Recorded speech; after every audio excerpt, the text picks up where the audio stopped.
Bismillahirrahmanirrahim.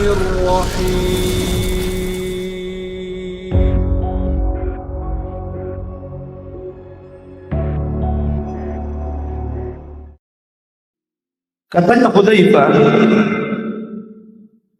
suatu ketika Nabi SAW mendatangi kami, sementara kami dan para sahabat ini sedang membicarakan sesuatu.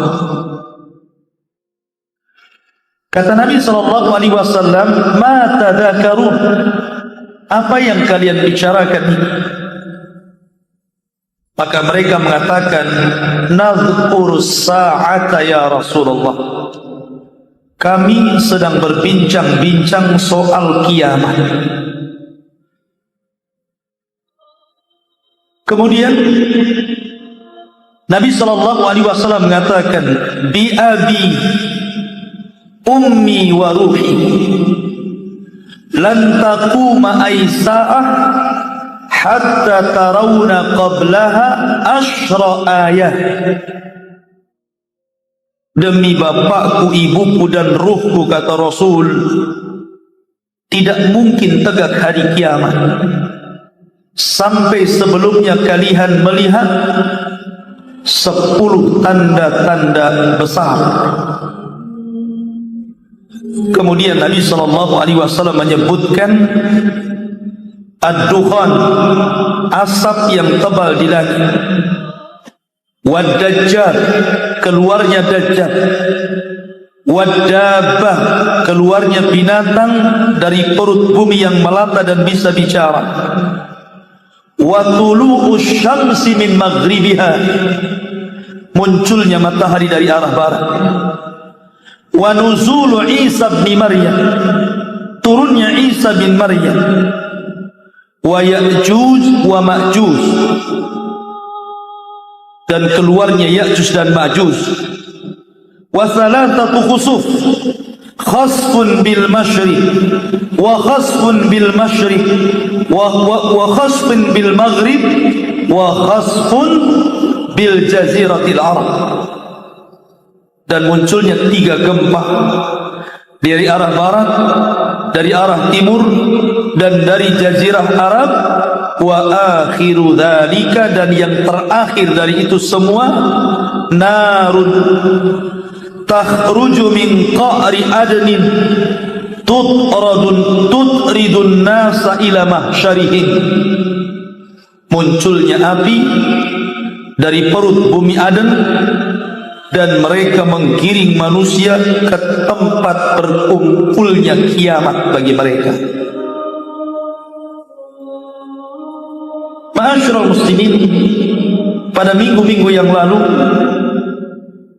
di tempat ini juga saya jelaskan kepada antum tentang tanda-tanda kiamat besar, nuzul Isa bin Maryam, turunnya Isa bin Maryam. Kapan terjadi matahari terbit dari barat?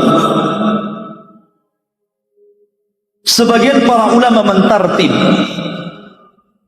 bahwa alamat yang pertama kali muncul adalah khurujud Dajjal. Dajjal keluar, yang sebelumnya Imam Mahdi telah keluar sebagai muqaddimah alamat besar. Kemudian Dajjal berperang bersama Imam Mahdi, tapi Imam Mahdi tidak sanggup melawan Dajjal dan tentaranya. Terpaksa Imam Mahdi pun bersembunyi di Bukit Tur dan kaum muslimin.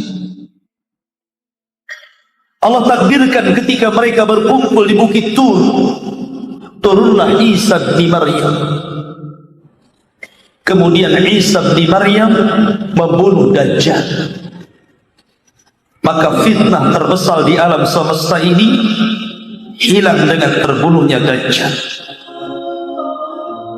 Selang beberapa tahun dari terbunuhnya Dajjal, benteng Ya'juj dan Ma'juj hancur, sehingga mereka keluar sebagai kaum perusak bumi yang jumlah mereka 2/3 manusia. Sebagian para ulama mengatakan Allah menciptakan manusia itu dibagi tiga. Yang sepertiganya kita manusia-manusia turunan Adam, dan 2/3 adalah Ya'juj dan Ma'juj. Jadi jumlah mereka banyak, dan mereka menjadi penghuni neraka,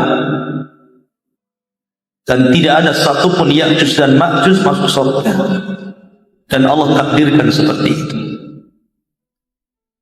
Sehingga kemudian Isa bin Maryam yang sebelumnya mampu membunuh Dajjal tidak sanggup menyerang dan melawan Al-Ya'juj dan Ma'juj, sampai-sampai Allah perintahkan sebaiknya kau bersembunyi dan orang-orang yang selamat denganmu kembali ke Bukit Tur. Maka mereka kembali ke Bukit Tur, sampai ketika mereka pun kekurangan bekal, kekurangan makanan dan minuman, hampir-hampir mereka mati kelaparan. Maka Isa pun berdoa kepada Allah Azza wa Jalla agar Allah menghancurkan Ya'juj dan Ma'juj ini. Maka Allah kirim naga semacam ulat, dan ulat ini yang menghancurkan seluruh Ya'juj dan juga Ma'juj. Setelah Ya'juj dan Ma'juj inilah maka bumi dipenuhi dengan kebaikan. Kembali bumi ini subur, kembali bumi ini penuh dengan buah-buahan, penuh dengan makanan, penuh dengan binatang-binatang ternak, dan kehidupan manusia semakin membaik. Bahkan Rasul mengatakan tuba liman asya ba'dal masih, beruntung bagi orang-orang yang hidup di zaman Masih Isa bin Maryam, karena kehidupan mereka sangat damai. Setelah kemudian Isa bin Maryam meninggal dunia, yang sebelumnya Al-Mahdi meninggal dunia, maka di sini ada selang waktu yang tidak tahu apa yang terjadi kecuali Allah Subhanahu wa ta'ala. Akan tetapi yang jelas bahwa apabila tanda-tanda kiamat besar sudah muncul, maknanya tanda-tanda ini membuka gerbang kehancuran alam. Berbeda dengan tanda-tanda kiamat kecil. Sehingga alamat setelahnya maka dimulai ketika manusia sudah mulai meninggalkan keyakinan Isa bin Maryam. Maksudnya keyakinan Islam yang diarahkan oleh Isa bin Maryam setelah kematian Al-Mahdi. Karena ketika itu Isa tidak boleh menyampaikan risalah, karena dia bukan lagi seorang nabi, tapi harus meluruskan akidah umat manusia untuk memeluk agama Rasul sallallahu alaihi wasallam. Dan ketika itu banyak orang-orang Yahudi, banyak orang-orang Nasrani yang masuk ke dalam Islam. Kenapa? Karena mereka menyaksikan bahwa Isa bukan Tuhan, Isa bukan anak Tuhan, Isa bukan satu di antara 3 Tuhan, tapi Isa hanya manusia biasa, sama dengan mereka. Akhirnya mereka pun berbondong-bondong masuk Islam, sehingga Allah isyaratkan dalam Al-Quran, wa in min ahlil kitab illa la yu'minanna bihi qabla mautihi. Dan sebagian besar ahli kitab pada hari kiamat akan beriman kepada Allah lewat Isa bin Maryam. Sehingga banyak orang yang masuk Islam sampai wafatnya Isa bin Maryam. Ketika wafatnya Isa bin Maryam inilah, maka kemudian manusia semakin jauh dari Al-Mahdi, semakin jauh daripada ajaran Islam yang diluruskan oleh Isa bin Maryam. Maka mulai manusia terbelah menjadi 2. Ada yang mulai sedikit demi sedikit kufur, kembali kepada jalan syaitan, kembali kepada kesesatan kembali. Dari situlah ikhwatu fiddin, Allah kirimkan azab kepada mereka. Apa azabnya? Allah kirimkan asap yang tebal yang membuat siksaan kepada orang-orang kafir dan munafik. Dan itu Allah katakan dalam surah Ad-Dukhan, fartaqib yauma ta'tis sama bidukhanin mubin. Maka tunggulah hari ketika langit membawa asap yang sangat tebal dan nyata. Sebenarnya asap ini cukup untuk menyadarkan mereka. Karena bagi orang-orang yang bertahan dengan keimanannya, asap ini tidak membuat bagi mereka itu sakit dan kelemahan, hanya pilek saja. Tetapi bagi orang-orang kafir, orang-orang yang kembali menjadi munafik, maka apabila menghirup asap itu, maka asap itu keluar dari hidung, keluar dari mata, keluar dari telinga. Dan itu tanda liyamizallahul khabitha minat thayyib, agar makin jelas siapa yang baik dan siapa yang buruk. Nampak nanti di situ. Dari asap yang dihirup itu terbedakan mana mukmin, mana munafik, mana mukmin, mana kafir. Harusnya ketika asap tebal itu datang kepada mereka, mereka bertobat kepada Allah Subhanahu wa taala. Sehingga mereka berdoa kepada Allah, Rabbana kshif 'annal adzab, inna mu'minin, inna mu'minun. Wahai Rabb kami, lenyapkanlah dari kami azab ini. Sesungguhnya kami janji kami akan kembali beriman kepada-Mu. Tapi ketika Allah angkat asap itu, ketika Allah hilangkan asap itu, tiba-tiba sebagian mereka kembali menjadi kufur. Subhanallah. Peringatan yang sudah jelas. Dan di zaman sekarang, ikhwan, azab itu tidak menjadi peringatan bagi kita. Lihat tsunami Aceh. Hanya yang tumpah itu lautan Aceh cukup untuk membunuh 200.000 jiwa. Itu baru satu lautan.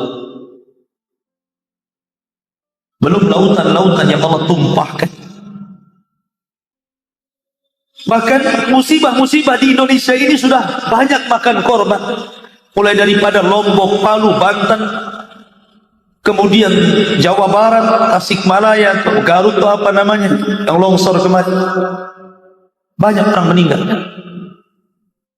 Tapi betapa banyak orang-orang yang di daerahnya sendiri itu jelas-jelas mereka merasakan azab. Bagaimana Allah mengirim tsunami, hanya sadar sesaat.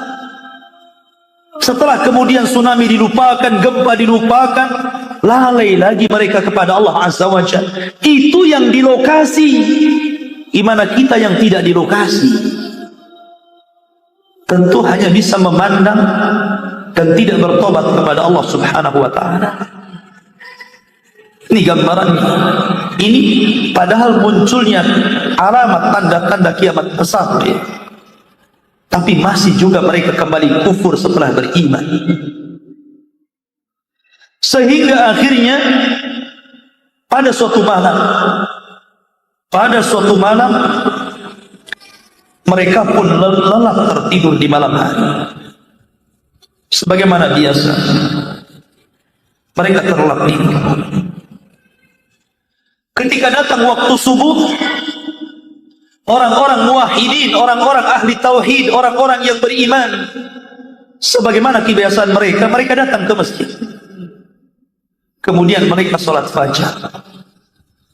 Adapun orang-orang kafir, munafik dan fasik, mereka tetap tidur dan tidak melaksanakan salat subuh. Sesampainya kemudian kembalinya orang-orang yang beriman dari masjid, kemudian kembali ke rumah-rumah mereka. Dilihatnya jam, sudah jam 7. Harusnya matahari sudah terbit, tapi kondisi masih gelap gulita. Akhirnya kemudian mereka menunggu sampai waktu duha jam 11. Tidak juga matahari kunjung untuk terbit dan suasana masih gelap gulita. Mereka lihat jam lagi, rupanya sudah zuhur, sudah asar, juga tidak muncul matahari. Tapi ketika kemudian harusnya matahari itu tenggelam di waktu maghrib, tiba-tiba Allah Subhanahu wa ta'ala munculkan matahari itu tulu'us syamsi min maghribiha. Tiba-tiba matahari diterbitkan dari arah barat. Semua manusia terkejut. Yang tidur bangun. Semua manusia menangis. Semua para penyembah berhala taubat dari berhalanya, dicampakkan berhalanya. Semua para doa berhenti berdakwah. Pena-pena diangkat. Orang-orang yang niat untuk kembali kepada Allah sudah telat dan terlambat. Karena ketika itu Allah Subhanahu wa ta'ala berfirman, Yauma ya'ti ba'du ayati rabbik la yanfa'u nafsan imanuha lam takun amanat min qabli aw kasabat fi imaniha khaira. Ketika datang sebagian tanda-tanda alamat dari Rabb, ketika itu tidak akan manfaat lagi keimanan seseorang apabila sebelumnya dia tidak beriman, ataupun sebelumnya dia telah beriman tapi tidak pernah melakukan kebaikan. Maka ketika itu taubat ditutup. Kata ahli tafsir, sebagaimana dikatakan oleh Imam At-Tabari dalam tafsirnya, bahwa ayat ini dzalika hina tatlu'us syamsu min maghribiha, dan ayat ini berlaku ketika matahari terbit dari arah barat. Tidak manfaat lagi iman seseorang. Para duat berhenti berdakwah, para ustaz berhenti mengajar, para penyembah berhala berhenti menyembah berhala dan mencampakkan berhalanya. Orang-orang mengucapkan istighfar, meminta ampun kepada Allah Subhanahu wa ta'ala, ingin kembali kepada Allah, tangisan di mana-mana. Tapi Allah Subhanahu wa ta'ala sudah menutup pintu tobatnya. La haula wa la quwwata illa billah. Ma'asyiral muslimin. Sehingga Nabi SAW mengatakan dalam hadis Abu Hurairah, badiru bil a'mal, badiru bil a'mal, bersegeralah kalian untuk melakukan amalan sebelum datang 6 perkara. Salah satunya tulu'us syamsi min maghribiha, ketika matahari terbit dari arah barat. Karena ketika itu tidak manfaat lagi amalan seseorang. Padahal sebelumnya sudah nampak tanda-tanda kiamat besar. Mukaddimah datangnya Imam Mahdi, munculnya Dajjal, turunnya Isa, munculnya Ya'juj dan Ma'juj, datangnya asap tebal. Tidak mencukupkan mereka untuk bertobat kepada Allah Azza wa Jalla. Maka ketika matahari terbit dari arah barat, walaupun itu 1 hari, dan hari kedua kembali kepada porosnya, terbit dari arah timur dan terbenam di barat, tapi 1 hari itu menjadikan penyesalan seluruh manusia di jagat raya ini. Ma'asyiral muslimin yang dimuliakan Allah Azza wa Jalla, selang 1 atau 2 hari setelahnya, disinilah Allah Subhanahu wa ta'ala keluarkan dabatun minal ardh tukallimuhum anna nas kanu bi ayatina la yuqinun.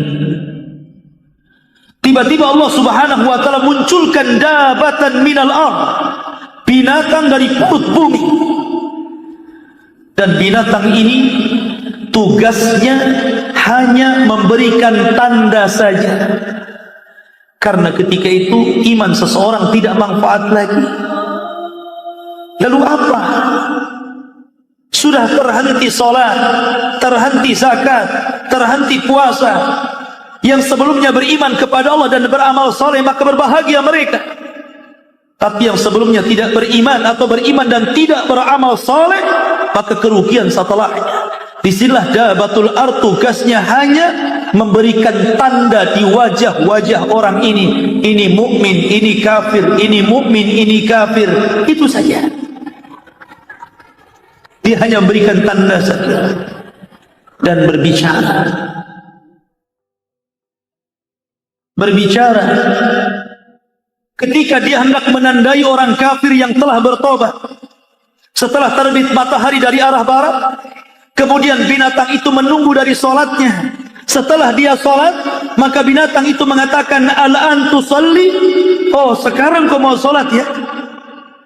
Maka tidak diterima lagi solat anda. Maka kemudian dipukul hidungnya dan dicap kamu kafir. Ma'asyiral muslimin yang dimuliakan Allah Subhanahu wa taala.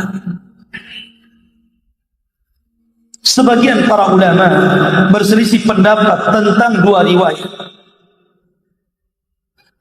Kan ada riwayat yang mengatakan awal ayatin tulu'an ad-dajjal,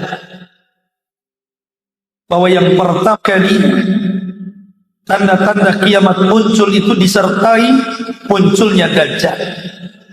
Tapi ada yang mengatakan riwayat awal ayat tulu'an tulu'us syamsi min maghribiha, bahwa ayat yang pertama kali, tanda-tanda yang pertama kali muncul pada akhir zaman dari tanda-tanda kiamat besar adalah terbitnya matahari dari arah barat.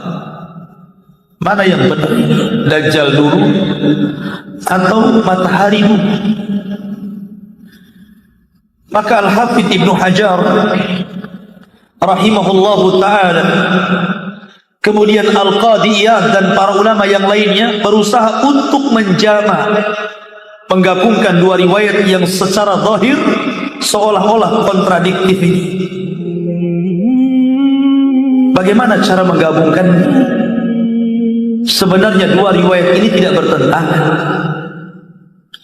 Kalau yang dimaksud tanda-tanda kiamat besar dan itu letaknya di bumi, maka diawali dengan munculnya Dajjal, karena Dajjal di bumi. Tapi kalau yang dimaksud tanda-tanda kiamat besar yang ada di langit, maknanya munculnya matahari dari arah barat. Maka tidak ada bertentangan di sini. Ikhwatu fiddin dimuliakan Allah Azza wa Jalla. Sedikit saya cerita tentang matahari. Matahari ini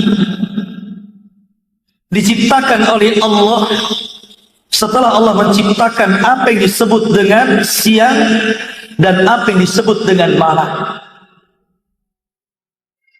Saya tanya anda, Allah menciptakan matahari dulu atau siang dulu? Atau Allah menciptakan bulan dulu atau malam dulu? Jawab. Ada yang bisa jawab? Matahari dulu atau siang dulu? Bulan dulu atau malam dulu? Siang dulu baru matahari, gitu. Lah cahaya siang dari mana? Baik, saya jawab. Jangan bingung, ada jawaban. Allah mengatakan, inna fi khalqis samawati wal ard wa ikhtilafil laili wan nahar la ayatin liulil albab.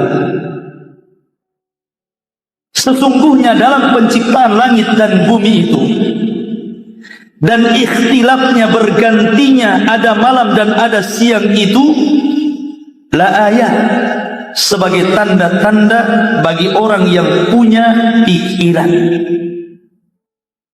Kalau orang itu cerdas, sehat akalnya, diciptakan langit dan bumi, siang dan malam, itu sebenarnya tanda-tanda kebesaran Allah yang sangat besar. Dalam ayat ini Allah tidak menyebutkan matahari dan Allah tidak menyebutkan bulan. Maknanya bahwa siang dan malam sudah tercipta sebelum Allah menciptakan apa yang disebut matahari dan apa yang disebut dengan bulan. Telah dahulu matahari, dahulu siang dan juga malam. Sebelum matahari sudah ada yang namanya malam, sudah ada yang namanya siang. Itu sebelum diciptakan matahari dan sebelum diciptakan bulan. Karena bukan matahari yang membedakan ini siang dan bukan bulan yang membedakan ini malam. Sebelumnya sudah ada siang, ada malam. Nah kemudian, dan keduanya gelap. Baik siang gelap, malam juga gelap. Baru setelah itu Allah Subhanahu wa ta'ala menciptakan matahari. Allah menciptakan matahari yang memancarkan. Allah dua menciptakan matahari. Kemudian Allah tutup di malam hari cahayanya sehingga jadi bulan, dan Allah buka cahayanya sehingga menjadi matahari. Begitu kata para ulama. Wallahu a'lam. Saya kan hanya menukilkan saja. Antum yang ahli fisika boleh bantah. Kalau enggak punya bantahan terpaksa ikut ustaz. Ikhwah fillah muliakan Allah Azza wa Jalla. Allah menyebutkan matahari dalam Al-Quran itu sebanyak 32 kali. Dan selalunya Allah mendahulukan matahari dibandingkan bulan karena manfaatnya jauh lebih besar dibandingkan manfaat bulan. Matahari selalunya terbit dari arah timur, kemudian akan terbenam dari arah barat. Begitulah matahari. Setiap pagi kita membuka jendela dan pintu, kita lihat matahari terbit dari arah timur. Dan setiap sore kita tutup pintu dan jendela, selalunya matahari terbenam dari arah barat. Pertanyaannya, kemana matahari? Apakah matahari mengelilingi bumi? Ataukah matahari pergi kemana? Kalau maklum dalam pelajaran-pelajaran sekolah, tentu matahari mengelilingi bumi. Itu pelajaran yang maklum. Tapi ini tidak benar. Teori ini bertentangan dengan Al-Quran. Matahari tidak pernah mengelilingi bumi. Suatu ketika Nabi SAW berkumpul dengan para sahabat. Kemudian Rasul memandang matahari yang hendak terbenam. Kata Nabi SAW, "Atadruna aina tadhhab hadhihi syamsu?" Tahukah kalian kemana perginya matahari? Maka para sahabat mengatakan, Allah wa rasuluhu a'lam. Allah dan Rasulnya yang tahu. Maka Nabi SAW mengatakan, Inna hadhihi tajri hatta tantahiya ila mustaqarriha tahtal arsh fatahirru sajidatan fala tazalu kadhalik hatta yuqalu laha irtafi'i warji'i ila matla'iha. Maka Rasul mengatakan, matahari ini maka dia akan berjalan sampai akhirnya mereka akan kembali ke tempat porosnya di bawah arsy Allah Subhanahu wa ta'ala. Disitulah dia tersungkur sujud kepada Allah Subhanahu wa ta'ala, dan dia tidak pernah bangkit dari sujudnya kecuali dikatakan kepadanya, bangkitlah wahai matahari, kembalilah ke tempat terbit. Maka matahari pun kembali dan terbit dari arah timur. Kalau ada orang mengatakan, bagaimana matahari sujud? Ya, matahari sujud. Karena Allah yang mengatakan, alam tara anna Allah yasjudu lahu man fis samawati wa man fil ardi wasyamsu wal qamaru wan nujumu wal jibalu wasyajaru wad dawab wa katsirun minan nas.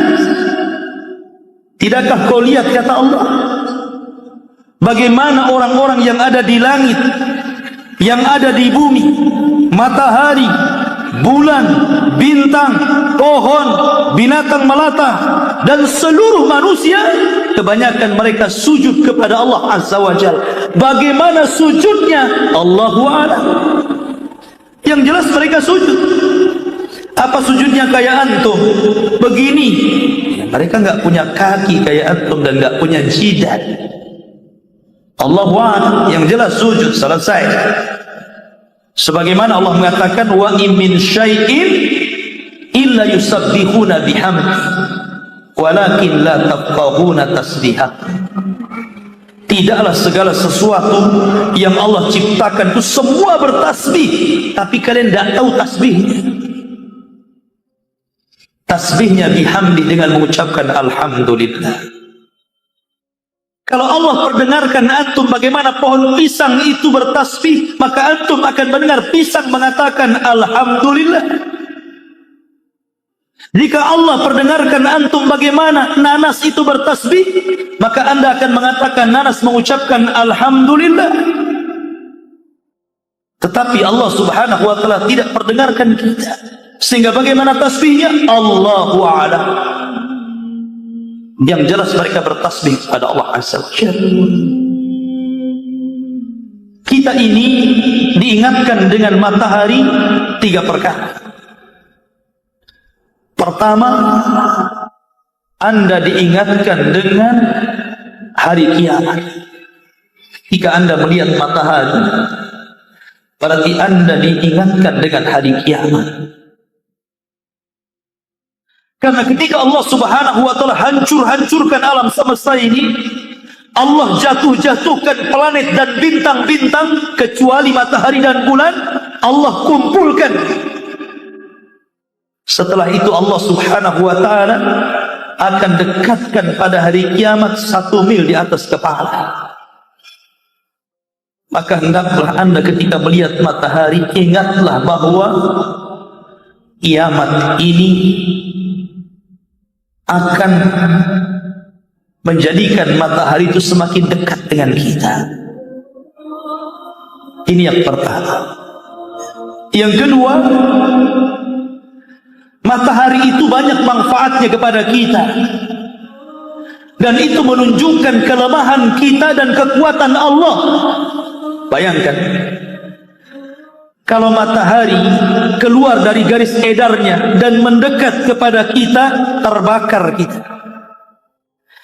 Tapi kalau matahari menjauh dari tempat edarnya, jauh dari kita, beku antum. Makanya Allah Subhanahu wa ta'ala jadikan matahari itu pas di porosnya, sehingga matahari itu membawa kesehatan kepada kita, sehingga tidak membekukan darah, sehingga darah kita mengalir. Dan itu manfaat besar. Dan anda tidak mampu untuk melihat dengan mata telanjang, dan itu menunjukkan kelemahan.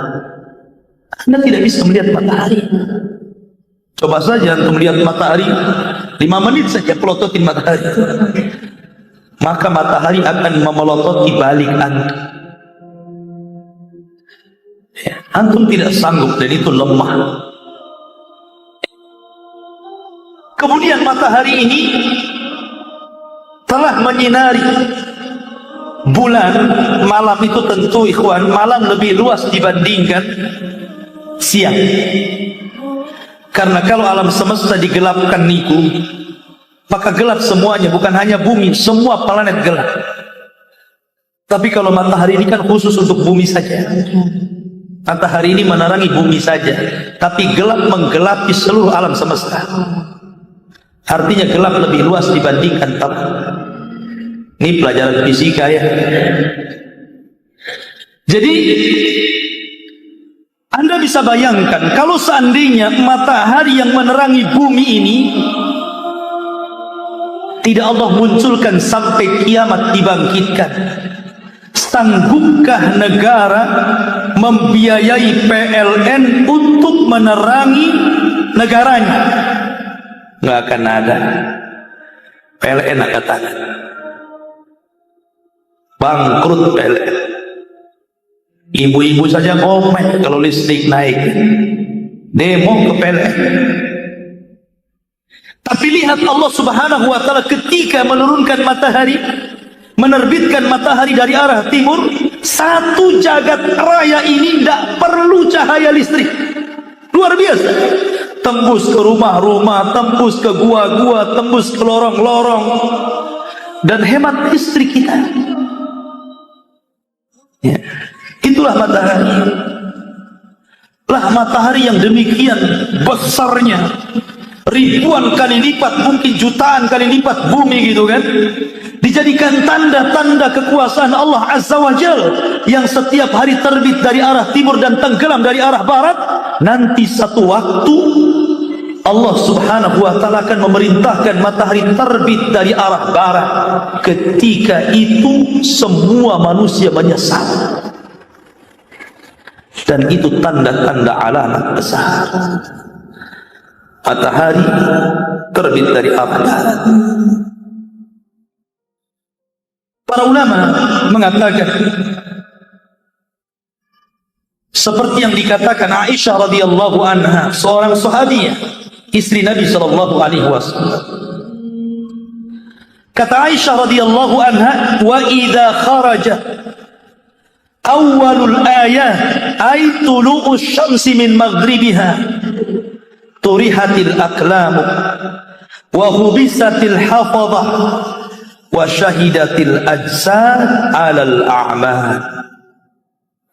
Apabila terbit matahari dari arah barat, kata Aisyah, maka pena-pena akan dilempar. Gak perlu lagi antum belajar agama, gak ada manfaat. Tidak perlu lagi seorang ustaz berceramah, gak ada gunanya. Tidak perlu lagi para khatib berkumandang mengkhutbah-khutbahkan agama, tidak ada gunanya. Turihatil aqlam wa hubisatil hafadhah, akan dihilangkan hafalan-hafalan, sehingga setelah matahari terbit dari arah barat, kemudian muncul binatang dari perut bumi yang Allah Subhanahu wa ta'ala katakan, wa idza waqa'al qawlu alaihim akhrajna lahum dabbatan minal ard tukallimuhum annan nas kanu bi ayatina la yu'minun. Wa idza waqa'al qawlu alaihim, apabila telah terjadi ketetapan Allah, kata Abdullah bin Mas'ud, yang dimaksud ketetapan Allah artinya diwafatkan ilmu dan para ulama, sudah tidak ada lagi para ulama. Maka kemudian beredarlah hadis Nabi SAW yang sangat-sangat mengkhawatirkan, sangat-sangat menakutkan. Saya akan bacakan hadisnya dulu. Disebutkan dalam sebuah riwayat dari Abdullah ibn Mas'ud radhiyallahu anhu,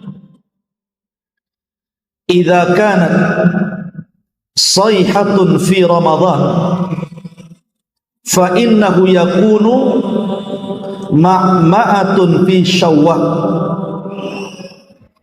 wa tamyizul qabaili fi dzil qa'dati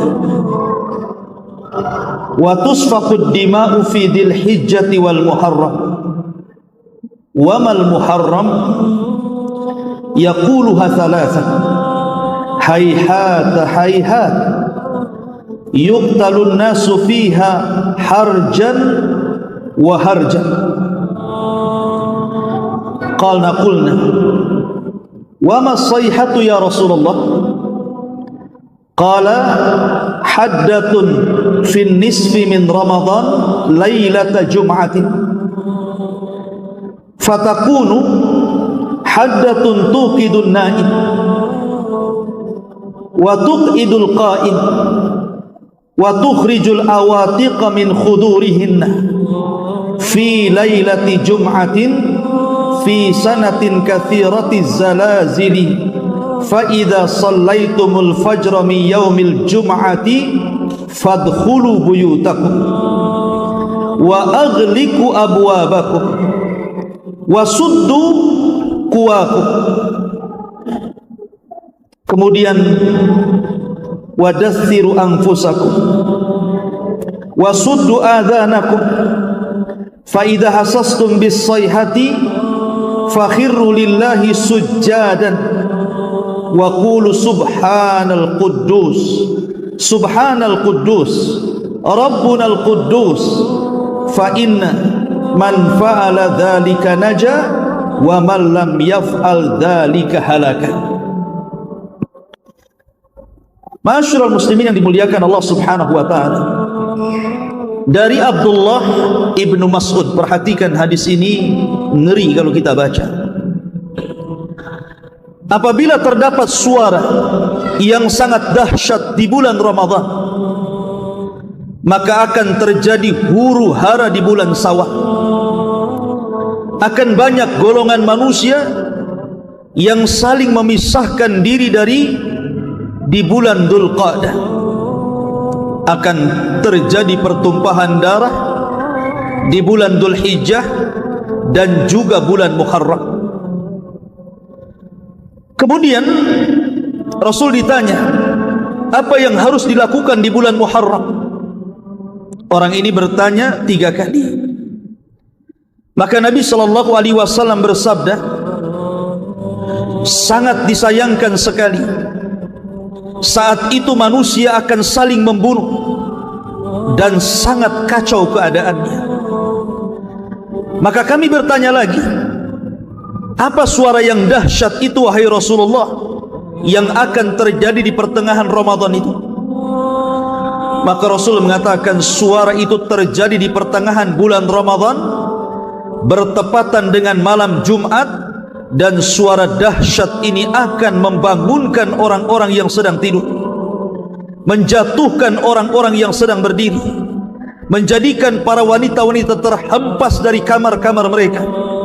Pada saat itu akan banyak terjadi gempa.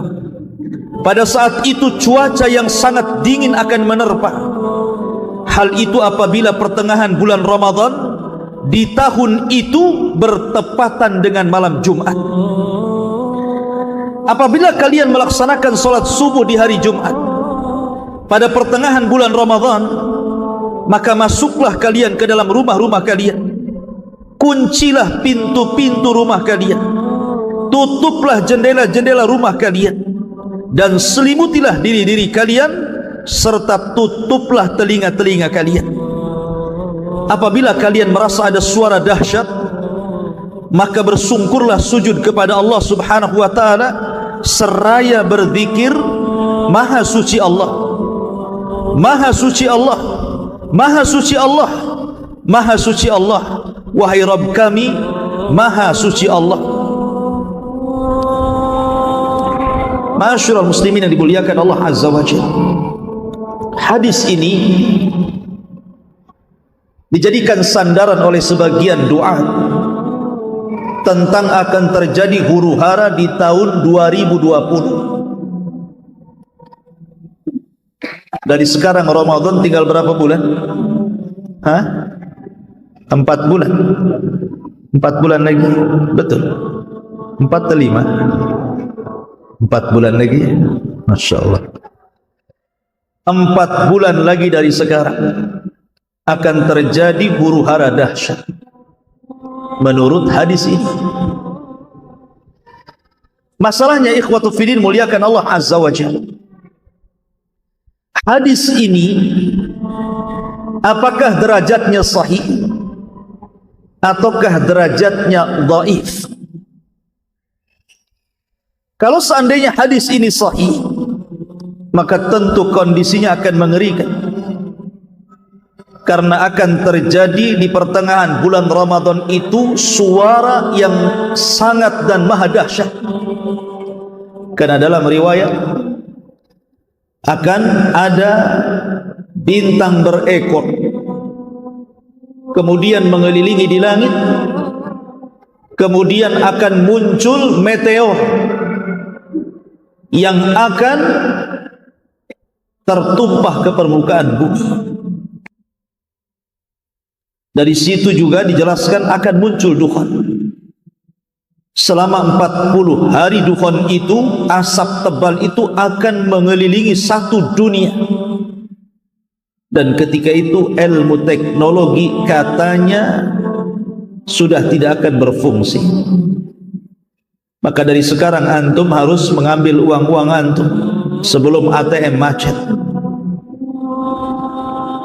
Dari sekarang sudah harus mengumpulkan kurma dan makanan sebelum tidak ada yang jual kurma dan beras.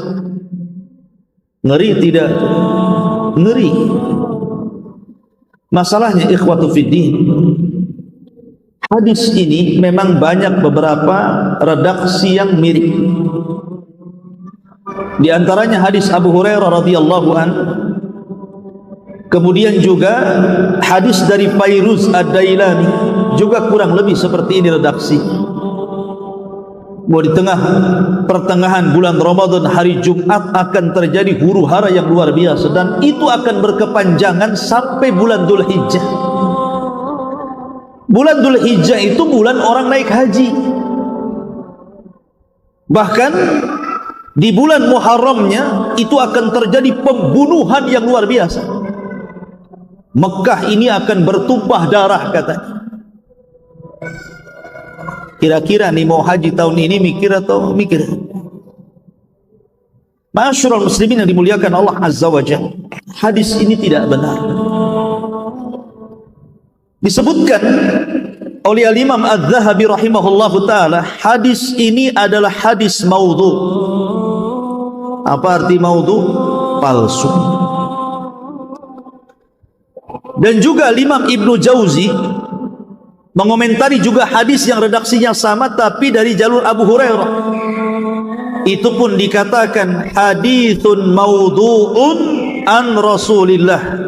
Kata Ibnu Jauzi, hadis itu maudhu, palsu, mengatasnamakan kepada Nabi sallallahu alaihi wasallam. Kemudian juga dikatakan oleh Al-Uqaili rahimahullahu ta'ala, seorang pakar hadis, dia mengatakan laisa li hadzal hadis aslun an thiqatin wala min wajhin sabitin. Kata Imam Al-Uqaili, hadis ini tidak ada asalnya dari seorang perawi yang dianggap terpercaya, bahkan dari segi yang tetap pun tidak ada sumbernya hadis ini. Bahkan dikatakan oleh Imam Hakim sahibul Mustadrak, huwa hadithun gharibul matani, hadis ini aneh matanya. Ma'asyiral muslimin yang dimuliakan Allah, bahkan Syekh bin Baz rahimahullahu ta'ala juga mengomentari hadis ini dan mengatakan bahwa hadis ini adalah hadis yang batil. Dan Syekh Albani juga mengatakan hadis ini maudhu, palsu. Kalau sudah tahu derajat hadis ini, mestinya siapapun yang menceritakan tentang hadis ini kan harus menceritakan tentang derajat hadis, kan gitu. Jangan disampaikan begitu saja. Sebab kalau disampaikan begitu saja, ini akan mengkhawatirkan manusia. Bayangkan coba, sebentar lagi akan terjadi api yang akan menyala di mana-mana akibat meteor yang jatuh ke bumi. Kemudian akan terjadi kepulan asap yang menjadi dukhan yang akan meliputi satu dunia, dan itu 40 hari. Kemudian akan terjadi pembunuhan di musim haji. Kemudian ditakut-takuti teknologi akan mati. Coba kalau teknologi mati, ikhwatu fiddin, kita ini setiap hari dihadapkan kepada teknologi. Sekarang dokter-dokter di rumah sakit itu pakai apa? Alatnya, pakai teknologi.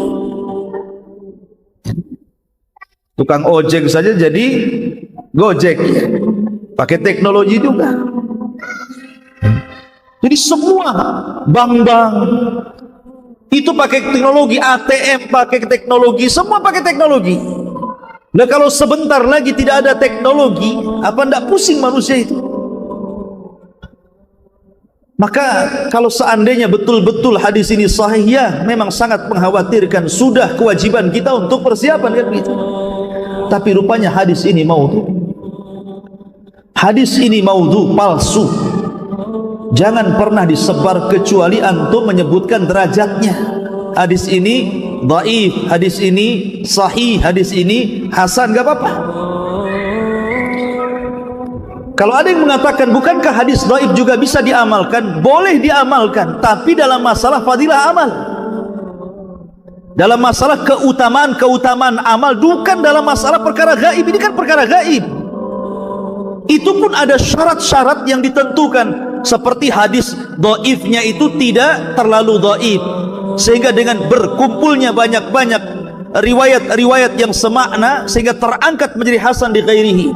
Kemudian dinaungi hadis yang sahih dan kita tidak meyakini mengamalkan hadis itu. Ada syarat-syaratnya. Ini bukan fadilah amal, ini sudah masuk bab gaib ini. Ini masuk masalah akidah manusia. Jangan menakut-nakuti dengan hadis ini. Karena ini bukan hadis dari Nabi SAW. Yang saya khawatirkan adalah sabda Nabi SAW, man, barang siapa, kata Rasulullah, barang siapa yang menasabkan hadis kepada Nabi SAW dengan sengaja, apa kata Rasul? Maka dipersilahkan tempat duduknya di neraka. Nabi mengatakan, man kadzaba alayya muta'ammidan, barang siapa yang berdusta kepadaku dengan sengaja. Dia tahu hadis ini dhaif tapi disebarkan. Falyatabawa maq'adahu minan nar, silahkan seret tempat duduknya, masukkan ke dalam neraka. Karena berdusta kepada Rasul itu berbeda dengan berdusta kepada sesama kalian. Kata Rasul, al-kadhibu alayya laisa kakadzibin ala ahad. Berdusta atas namaku itu berbeda dengan berdusta kepada sesama kalian. Karena man kadzaba alayya muta'ammidan fal yatabawwa maq'adahu minan nar. Siapa yang berdusta kepadaku secara sengaja, silahkan tempat duduknya di neraka. Ma'asyiral muslimin, sering saya katakan, terkadang ada orang yang memprediksi dekatnya kiamat itu dengan beberapa hal. Contoh dengan melihatnya negeri Saudi yang subur. Ramai kan di YouTube itu, disorot dari atas, Saudi sudah subur hijau. Padahal yang disorot itu memang daerah-daerah subur. Contoh di daerah Taif. Kalau anda pernah di Saudi, kayak saya pernah hidup di Yaman, pernah belajar di Yaman. Saya pernah belajar di daerah Ib. Ib itu termasuk Thalajatul Yaman, daerah yang paling dingin di Yaman itu. Itu hijau. Di situ banyak kebun-kebun kot, daun-daun narkoba, kalau di kita ini ganja, di sana namanya kot. Ya. Bahkan saya pernah hidup di Ma'rib, belajar di sana. Ma'rib itu gersah, tetapi bisa jadi subur dengan perairan. Di situ ada kebun jeruk, terkadang setahun sekali ada ditanami padi gandum karena diairi. Padang pasir disulap menjadi kebun gandum. Hijau, tapi sesaat saja gitu ya. Lah di Saudi itu, kalau di Taif itu memang dingin daerahnya. 10 tahun yang silam sudah hijau daerahnya. Jangan yang disuting daerah Taif, coba daerah yang lain yang gersang-gersang itu. Loh, kalau yang disorot daerah Taif memang daerah dingin, ya memang hijau di situ kan begitu ya. Ya memang dari 10 tahun pun sudah subur daerah situ. Kenapa enggak 10 tahun yang silam mengatakan Imam Mahdi akan datang, dukhon akan datang, dan begitu seterusnya kan begitu? Kenapa baru sekarang? Ya. Nah, dari sini ma'asyiral muslimin yang dimuliakan Allah Azza wa Jalla, kita harus dudukkan sebenarnya secara ilmiah. Kita yakin kiamat akan datang dan kita perlu persiapan. Karena ketika seorang Arab Badui datang kepada Rasulullah bertanya, "Ya Rasulullah, mata sa'ah?" Rasul, kapan kiamat? Rasul tidak mau jawab sampai 3 kali.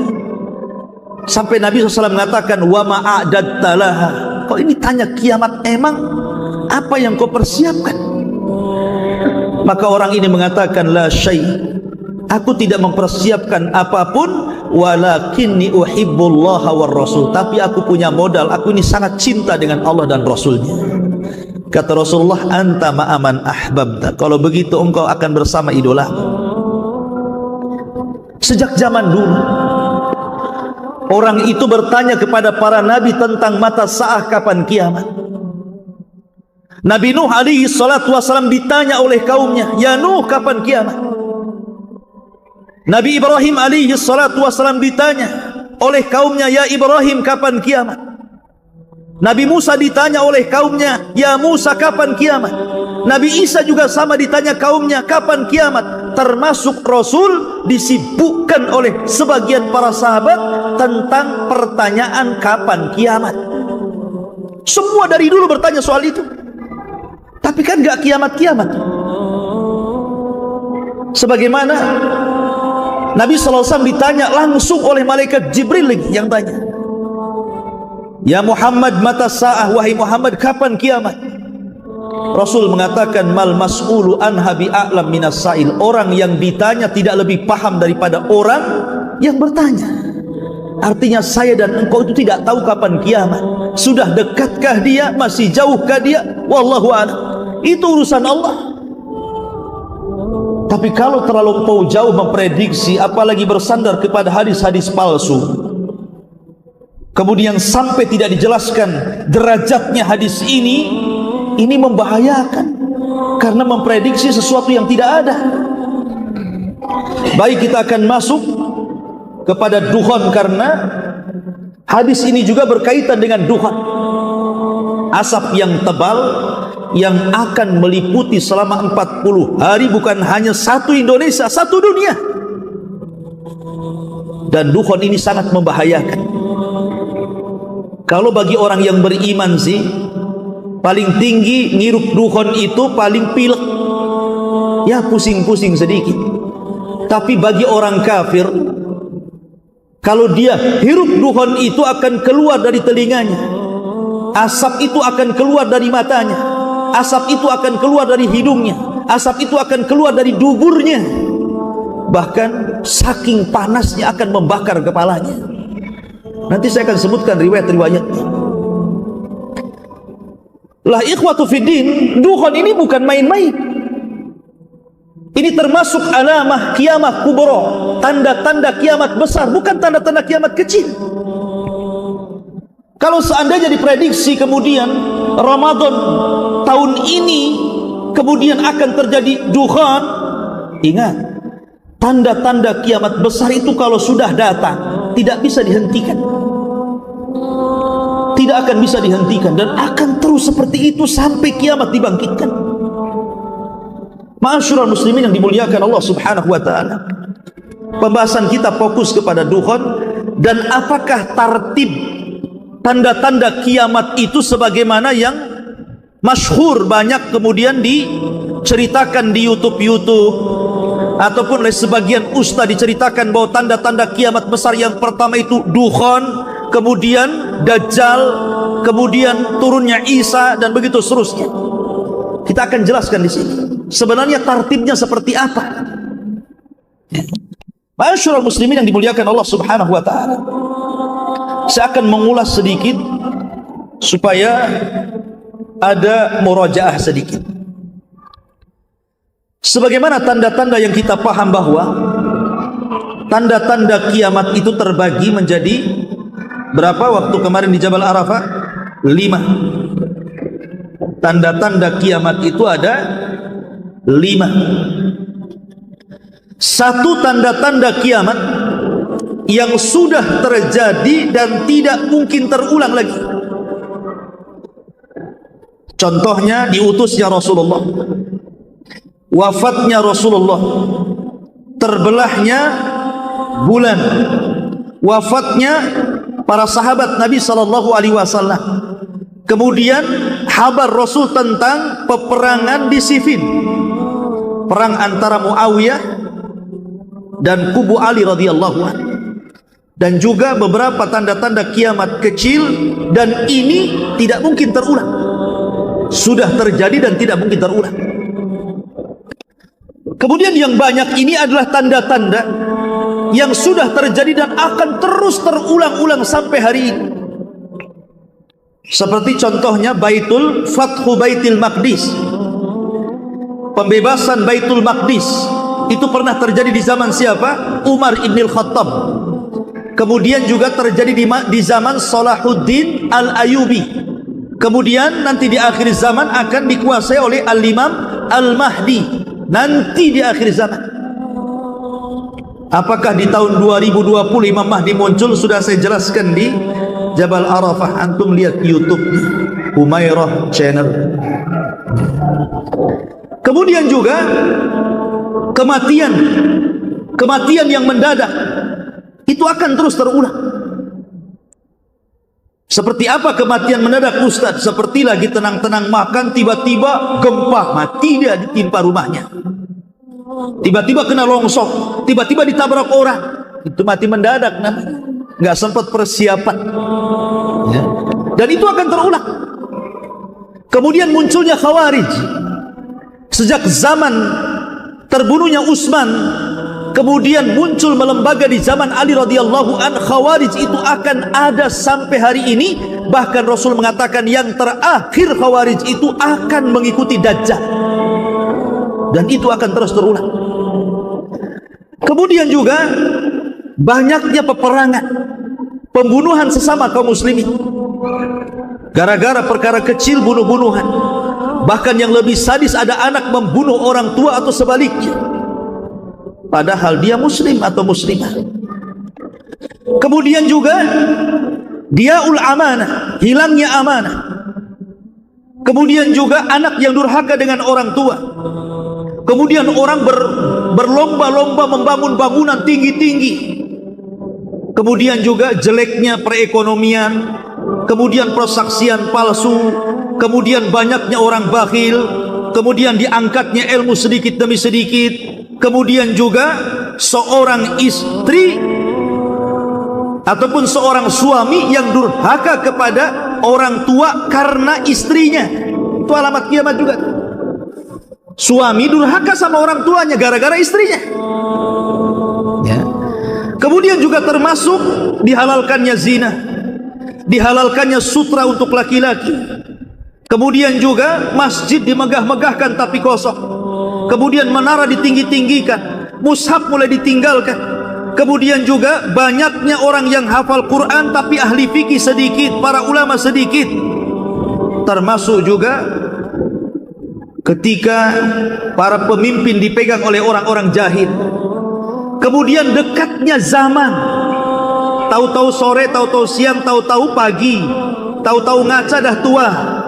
Itu kan karena cepat zaman itu, ya. Kemudian juga terlalu dekatnya pasar.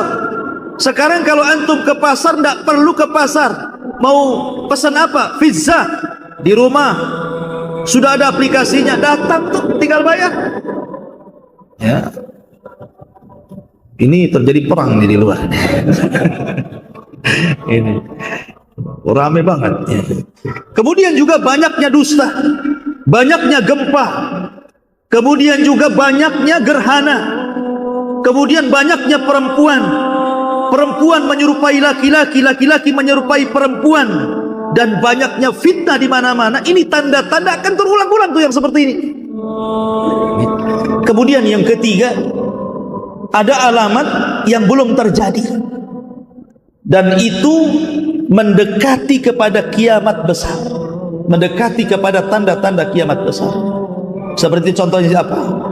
Munculnya Imam Mahdi, dikuasainya Baitul Maqdis dan akan menjadi pusat kekuatan kaum muslimin. Kemudian fitnah Ahlas, dan sudah saya jelaskan di sini, fitnah Sarrah, fitnah Duhaimah. Kemudian juga pertolongan kepada kaum muslimin yang kemudian akan dimenangkan ketika perang di Malhamatul Kubra. Termasuk juga pohon, batu akan bicara, bertasbih. Dan ini belum terjadi, dan nanti akan terjadi. Kemudian yang keempat, ataupun seperti Malhamatul Kubra, itu pun tanda-tanda kiamat. Kemudian juga manusia kembali ke panah, ke pedang, ke tombak, gitu ya. Kemudian juga kembalinya khilafah nubuah di tangan Al-Mahdi, itu juga tanda-tanda kiamat. Termasuk juga kembalinya orang Arab menyembah berhala. Termasuk juga disebutkan oleh sebagian para ulama, di mana seseorang sudah susah untuk bersedekah. Lah ini tanda-tanda kiamat belum terjadi. Kalau susah bersedekah, banyak orang penerima sedekah ya. Yang sedekah sekarang yang enggak ada. Ada tanda-tanda kiamat kecil itu, dia berada di tengah-tengah tanda-tanda kiamat besar. Dan itu yang keempat, seperti penghancuran Ka'bah yang sudah saya sebutkan oleh siapa? Dzu Suwaiqataini, seorang laki-laki dari Ethiopia. Ataupun diangkatnya Al-Quran, diangkatnya mushaf dari dada-dada dan dari tulisan. Bahkan Rasul mengatakan nanti akan ada satu malam Al-Quran akan diangkat tulisannya dan hafalannya, sehingga baca Quran hilang tulisannya, ngapal Quran hilang hafalannya. Kemudian Islam akan hilang dan tinggal namanya. Kemudian juga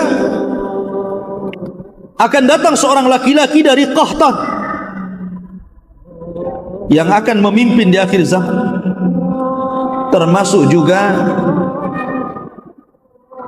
akan datang seorang laki-laki yang dikenal Al-Jahjah, dan itu tanda-tanda kiamat kecil di antara tanda-tanda kiamat besar. Adapun tanda-tanda kiamat besar sudah ma'ruf, nanti saya akan sebutkan urutannya. Baik, kita masuk pada permasalahan kita. Dukhan. Apa itu dukhan? Di dalam Al-Quranul Karim, antum bisa baca di dalam surah Dukhan. Surah Dukhan ayat yang ke-10 sampai 16. Allah Subhanahu wa taala berfirman, "Fartaqib yauma ta'tis sama bidukhanin mubin yaghshan nas hadza adzabun alim rabbana kshif anna al-adzaba inna mu'minin anna lahumudz dzikra wa qad ja'ahum rasulun amin thumma tawalla anhu wa qalu mu'allamun majnun inna kashiful adzab qalilan innakum a'idun." Allah Subhanahu wa taala berfirman kepada Rasulullah, "Fartaqib, tunggulah wahai Muhammad pada hari di mana langit akan dipenuhi dengan asap yang sangat tebal yang akan meliputi manusia, dan inilah azab yang sangat pedih." Kemudian mereka pun berdoa agar azab itu dihilangkan. "Ya Rabb, hilangkan azab itu dari kami dan kami akan beriman." Kemudian Allah mengatakan, "Anna lahumudz dzikra wa qad ja'ahum rasulun amin." Bagaimana mungkin menerima peringatan padahal sebelumnya telah datang seorang rasul yang amanah kepada mereka. Kemudian mereka pun berpaling dan mengatakan bahwa rasul itu adalah orang gila. Maka Allah mengatakan, "Sesungguhnya kami yang telah menghilangkan azab, tapi kembali kalian menjadi ingkar. Yauma nabshitul batshatal kubra inna muntakimun." Kami akan menghantam mereka dan kami akan membalas dengan balasan yang setimpal.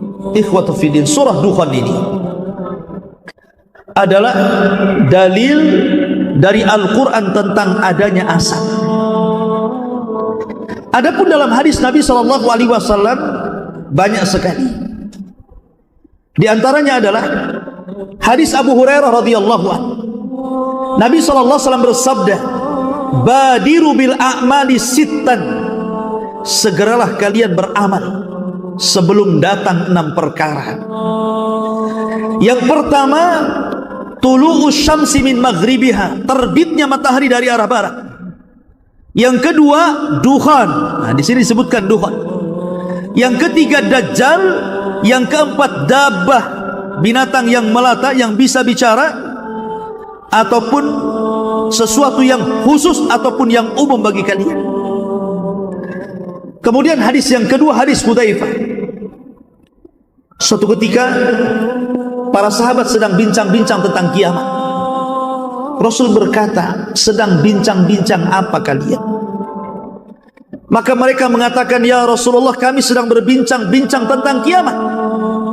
Maka Rasul mengatakan, "Kiamat tidak mungkin tegak sampai kalian melihat 10 perkara yang merupakan tanda-tanda kiamat besar." Kemudian disebutkan yang pertama dukhan, yang kedua dajjal, yang ketiga dabbah, yang keempat terbitnya matahari dari barat, yang kelima turunnya Isa bin Maryam, yang keenam Ya'juj dan Ma'juj, yang ketujuh terjadi gempa dari arah timur, terjadi gempa dari arah barat, terjadi gempa di Jazirah Arab, dan yang terakhir yang ke-10, manusia akan digiring oleh api yang berasal dari negeri Hijaz ataupun Aden, Yaman. Ini 10 tanda-tanda kiamat besar. Nanti saya akan sebutkan tertibnya.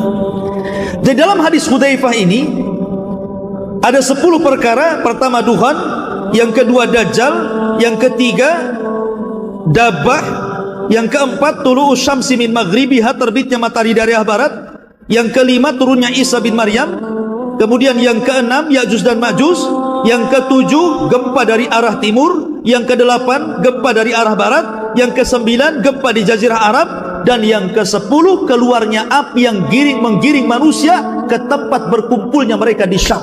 Itu namanya tanda-tanda kiamat besar. Ada 10 ini. Kemudian juga disebutkan dalam hadis yang lain, hadis yang dikeluarkan Imam Ibnu Jarir dan At-Tabrani dengan sanad yang baik, "Inna rabbakum anzarakum salasa." Rabb kalian telah memberikan peringatan kepada kalian tentang 3 perkara. Yang pertama, dukhan, yang akan mengambil seorang mukmin seperti pilek, tetapi ya'khudul kafir. Kalau sampai kemudian dukhan ini mengenai orang kafir, fayantafikhu, kemudian dihirup dia, yakhruj min kulli masma'in minhu, maka akan keluar asap dari telinga-telinga mereka. Dalam riwayat dari hidung mereka, dari mata mereka, bahkan dalam riwayat dari dubur mereka. Bahkan dalam riwayat bahwa apabila asap itu melanda mereka, maka kepala-kepala mereka akan terbakar. Sampai sedemikian. Dan tidak perlu saya sebutkan semua hadis-hadisnya. Kemudian sekarang, apa sih dukhan itu? Apa sih makna dukhan itu? Dukhan itu dalam bahasa Arab artinya adalah kalau ada kayu yang dibakar kemudian asap yang mengepul ke atas, itu namanya dukhan. Makanya orang yang merokok disebut tadkhin. Dilarang merokok artinya mamnu'ut tadkhin, ya. Itu secara bahasa. Ataupun orang Arab mengatakan kalau ada debu yang naik ke langit, maka mereka mengistilahkan dengan kalimat dukhan. Itu secara bahasa. Dan Nabi SAW bersabda dalam sebuah hadis, dari Ibnu Mas'ud radhiyallahu an, khamsun qad madaina. Kata Abdullah bin Mas'ud radhiyallahu an, 5 perkara sudah berlalu dari kita. Yang pertama al-lizam, yang kedua ar-rum, yang ketiga batsyah, yang keempat al-qamar, dan yang kelima dukhan. Pertama lizam, artinya lizam itu kehancuran bagi orang-orang kafir di Badar. Dan Allah mengatakan faqad kadzabtum fasawfa yakunu lizama. Kemudian yang kedua Rum, maksudnya adalah Romawi yang mengalahkan Persia, yang sebelumnya Persia mengalahkan Romawi. Maka Allah Subhanahu wa taala turunkan ghalabatir rum fi adnal ardi min ba'di ghalabihim sayaghlibun, dan seterusnya ayat ini, bahwa Romawi mampu mengalahkan Persia sebelumnya Persia mengalahkan Romawi. Kemudian batsyah, juga kehancuran orang-orang musyrik di Badar. Kemudian al-qamar, bulan, maksudnya bulan terbelah menjadi 2. Kemudian dukhan. Dukhan ini juga sudah terjadi, kata siapa? Abdullah bin Mas'ud. Kapan itu? Ketika orang-orang musyrik melambat-lambatkan untuk masuk Islam. Kemudian Rasul berdoa, ya Allah, timpakan kepada mereka pacaklik selama 7 tahun seperti pacaklik Yusuf. Akhirnya betul-betul ditimpakan pacaklik. Maka datang Abu Sufyan kepada Rasulullah supaya berdoa kepada Allah dan supaya Allah mengangkat pacaklik itu. Saking tidak adanya makanan, saking tidak adanya minuman, sebagian mereka hampir mati kelaparan. Kemudian mata mereka berkaca-kaca melihat ke langit itu seolah ada asapnya. Itulah yang dimaksud duhon, kata Abdullah bin Mas'ud. Maka di sini maksudnya adalah karena tidak ada hujan, otomatis apa? Tanah-tanah yang ada di bumi ini mengepul ke langit, terbawa angin, terhempas angin, sehingga di langit itu kayak ada asap. Itulah duhon, pernah terjadi di zaman Nabi SAW menurut Abdullah bin Mas'ud. Kan nanti ada khilaf tentang masalah itu, ya. Ma'asyiral muslimin yang dimuliakan Allah Azza wa Jalla, intinya bahwa bukan itu yang dimaksud dukhan. Tapi dukhan itu adalah asap yang Allah Subhanahu wa taala ciptakan, asap yang sangat hitam yang akan meliputi satu dunia selama 40 hari. Seorang muslim pun akan pilek dan pusing walaupun sedikit. Tapi orang kafir banyak yang meninggal, tidak tahan dengan sakitnya asap itu. Bayangkan 40 hari asap itu akan turun dan menyelimuti seluruh dunia, masuk ke rumah-rumah, ke kamar-kamar, ke gua-gua, ke gang-gang, sehingga semua orang menghirup dan tidak ada yang tidak menghirup. Jadi sangat mengerikan. Makanya dukhan itu termasuk alamat kiamat besar. Taib. Sebenarnya kalau masalah dukhan, ikhwatu fiddin, riwayat-riwayat dukhan ini banyak diriwayatkan para ulama. Banyak diriwayatkan para sahabat seperti Abdullah bin Umar meriwayatkan hadis tentang dukhan. Abdullah bin Mas'ud meriwayatkan tentang hadis dukhan. Abdullah bin Abi Mulaikah, Abdullah bin Abbas, Abu Hurairah, Ali radhiyallahu an, Hudzaifah ibnul Yaman, Abu Sa'id al-Khudri, Abu Malik al-Ash'ari, Wasilah ibn Asqa, dan Hudzaifah ibn Asid al-Ghifari, dan banyak lagi sahabat yang meriwayatkan tentang masalah dukhan ini. Dan kitab-kitab para ulama juga banyak yang membukukan tentang masalah dukhan ini, seperti Imam Bukhari juga dalam sahihnya menyebutkan tentang hadis-hadis masalah dukhan. Imam Muslim termasuk juga menyebutkan di dalam kitabnya bab tentang Kitabul Fitan wa Asratis Sa'a, itu menyebutkan hadis tentang masalah dukhan. Kemudian juga Musnad Imam Ahmad, Sunan Abi Dawud, Sunan Tirmidzi, Mustadrak Hakim, Mu'jam Tabrani, itu semua termuat hadis-hadis tentang masalah dukhan. Termasuk juga Imam Ibnu Katsir, baik dalam tafsirnya atau dalam kitabnya Bidayah wa Nihayah. Kemudian Imam Tabari dalam tafsirnya, kemudian Ibnu Abi Hatim dalam tafsirnya, kemudian Al-Qurtubi dalam Tazkirah, kemudian Mubarakfuri dalam Syarah Tirmidzi, dan banyak kitab yang memuat tentang masalah dukhan. Masalahnya, kapan dukhan terjadi? Apakah betul sebagaimana yang digambar-gemborkan bahwa dukhon itu terjadi nanti di Ramadan ini, bentar lagi? Dan apakah memang tartibnya seperti itu? Dukhon, kemudian Dajjal, kemudian turunnya Isa bin Maryam, dan begitu seterusnya.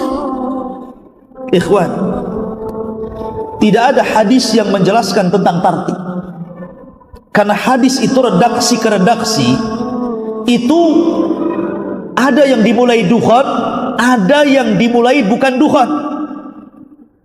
Yang dimulai dengan dukhon saja pakai kalimat dzakarah, menyebutkan, artinya Rasul tidak menyebutkan tartibnya seperti itu. Lalu siapa yang menyusun pertama dukhon, kedua Dajjal, ketiga Isa? Siapa? Kok muncul tartib seperti itu? Ini semua kembali kepada ijtihad para ulama. Kalau ijtihad para ulama berarti bisa benar bisa salah, karena Rasul tidak menyebutkan 1, 2, 3, 4, 5 1 dukhon. Nah, memang ada yang seperti itu, tapi dalam riwayat yang lain tidak disebutkan. Kenapa tidak disebutkan semua riwayat dukhon dulu? Kalau memang dia nomor 1, ada memang riwayat dukhon pertama, tapi tidak semua riwayat meletakkan dukhon pertama. Ada yang meletakkan Dajjal pertama, ada yang mengatakan tulu'us syamsi min maghribiha pertama, gitu ya. Jadi tidak bisa kita pastikan mana duluan. Tetapi saya akan mengambil pendapat yang paling cantik dalam ini, pendapat Imam Ibnu Hajar. Imam Ibnu Hajar pengarang kitab Fathul Bari, syarah daripada Sahih Al-Bukhari. Siapa yang tidak kenal Al-Hafidh Ibnu Hajar Al-Asqalani, pengarang kitab Bulughul Maram? Banyak karyanya. Apa kata beliau? Tanda-tanda kiamat besar itu terbagi menjadi 3. Tanda-tanda kiamat besar terbagi menjadi 3.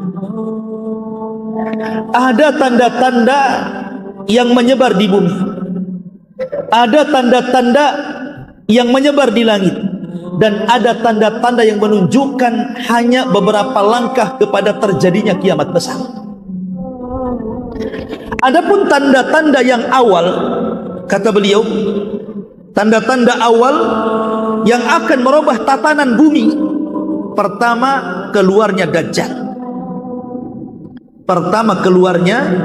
Dajjal. Kemudian turunnya Isa, kemudian keluarnya Ya'juj dan Ma'juj, kemudian terjadi 3 gempa. Ini kalau 4 perkara muncul, maka akan merubah tatanan bumi. Yang kedua, tanda-tanda yang akan merubah tatanan langit dari tanda-tanda kiamat besar. Pertama, dukhon. Yang kedua, terbitnya matahari dari arah barat. Yang ketiga, keluarnya dabbah, binatang melata yang bisa bicara. Yang ketiga, keluarnya dabbah itu. Ini yang akan merubah tatanan langit. Dan yang terakhir, tanda kiamat yang mendekati kepada kiamat besar. Dan itu dimulai dari api yang menggiring umat manusia dari Yaman ke Syam. Nanti manusia akan berkumpul di situ dan Allah kiamatkan. Dan ini dengan cara, jadi tartib ini, kata Imam Ibnu Hajar, adalah tartib yang disebutkan oleh Al-Imam At-Tayyibi. Imam At-Tayyibi ini termasuk ulama hadis, ulama tafsir, ulama bayan, dan dia yang mensyarah kitab Miskatul Masabi. Dia juga yang mensyarah kitab Al-Kasyaf. Dia juga memiliki khulasah dalam usulul hadis. Memang ulama besar. Dan itu disebutkan oleh Al-Imam Ibnu Hajar rahimahullahu ta'ala. Jadi posisi dukhon itu di tengah, bukan di awal. Jadi kalau kita urut, Dajjal dulu, kemudian turunnya Isa, kemudian keluarnya Ya'juj dan Ma'juj, kemudian gempa dari arah barat, gempa dari arah timur, gempa dari jazirah Arab, baru kemudian dukhon. Setelah itu terbitnya matahari dari arah barat, setelah itu keluar Dabah, dan yang terakhir api yang menggiring manusia sampai ke Syam. Begitu tartibnya. Kenapa jadi dukhon dulu? Ini tartib ulama. Lah yang ini saja ijtihad ulama ini. Karena dalam masalah tartib ini ulama sangat dahsyat perselisihannya. Tidak bisa diprediksi ini yang pertama, ini yang kedua, ini yang ketiga. Semua punya prediksi masing-masing, punya tartib masing-masing maksudnya. Jadi jangan kemudian seolah-olah pasti akan terjadi dukhon di tahun 2020. Ya memang ada sebagian orang yang memastikan, ada yang kemudian tidak memastikan.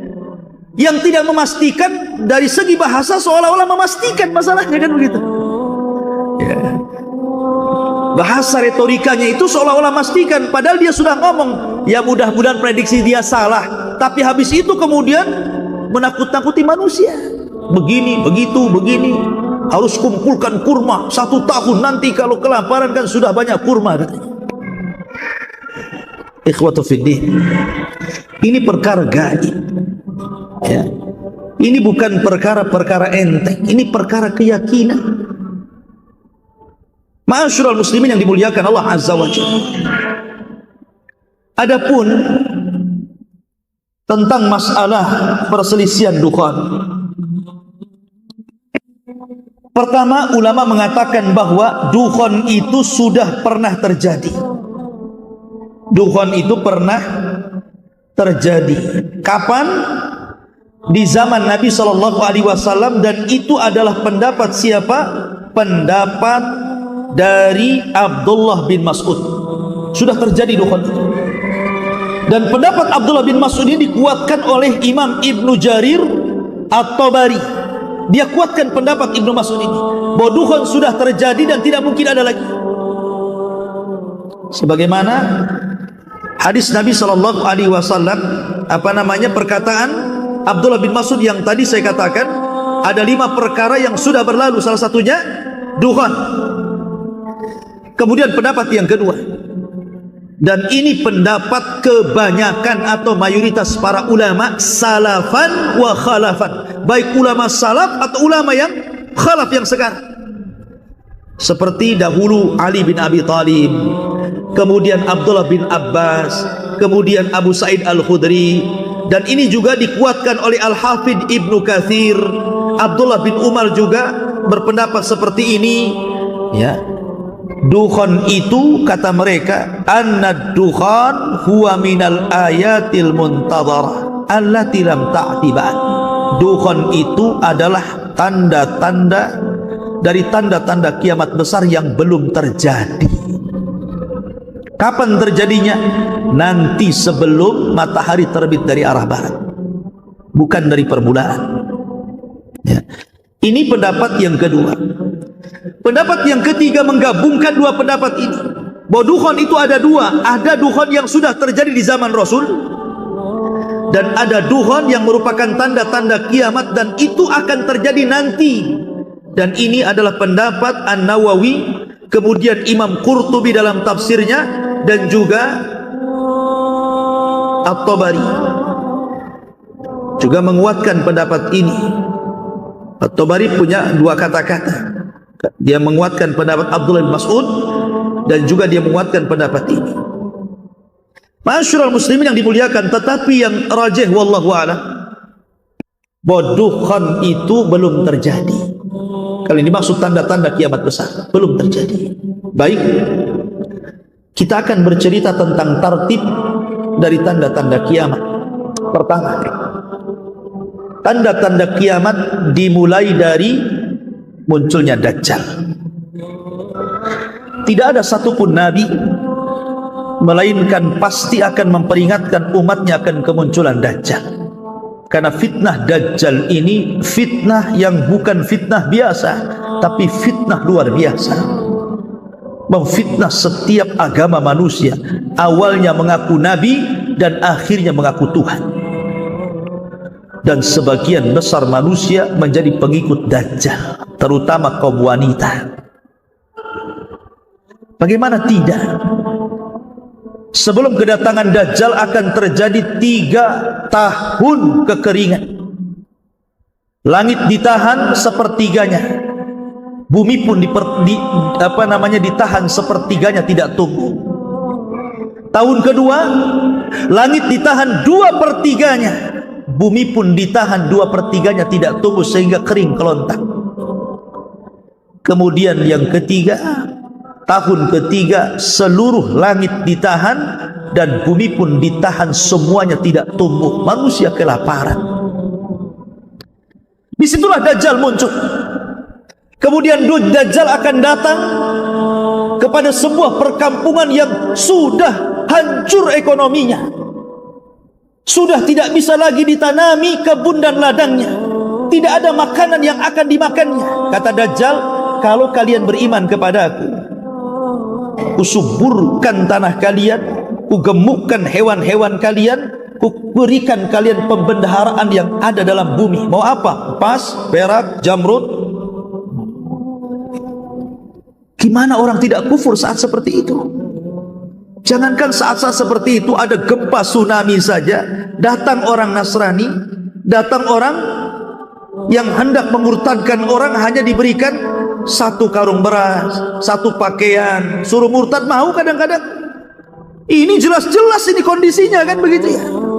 Dia pasti akan menyangka Dajjal itu Tuhan. Kata Dajjal hujan, hujan. Kata Dajjal tumbuh, tumbuh. Kata Dajjal keluar emas, keluar emas. Nah, kan itu. Kalian ingin berjumpa dengan bapak dan ibu kalian yang sudah meninggal, Dajjal tinggal mengatakan kepada kuburannya, hiduplah kalian. Hidup tuh bapak kita, ibu kita, saudara kita, anak kita yang kita cintai. Tapi hakikatnya bukan mereka, itu syaitan yang tasyakul menyerupai keluarga kita, kemudian mengatakan, nah ikutilah orang ini, dia Tuhan kita. Jadi banyak orang yang ikut Dajjal. Dari sinilah kenapa kita disuruh berlindung dari Dajjal. Setiap kita sholat, di penghujung sholat kita sebelum salam, kita berlindung dari fitnah Dajjal.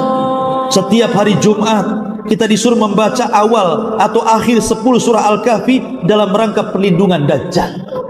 Jadi Nabi SAW sudah mengatakan fitnah ini besar. Kata Rasul, kalau aku hidup ku bunuh Dajjal, tapi kalau seandainya aku meninggal, kalian yang akan melawan Dajjal, dan kalian tidak akan sanggup, karena Dajjal tidak bisa mati kecuali seorang Nabi yang membunuhnya, Isa bin Maryam. Kemudian Dajjal berhasil mengalahkan Imam Mahdi, sehingga Imam Mahdi harus tinggal di Bukit Tur dan para prajuritnya yang bersembunyi.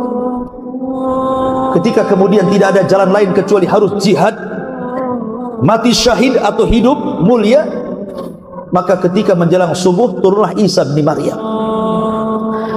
Tugasnya Isa itu yang pertama kali membunuh Dajjal. Selama 40 tahun dia akan tinggal di bumi, lain dengan Imam Mahdi 7 tahun saja. Tugas pertama membunuh Dajjal.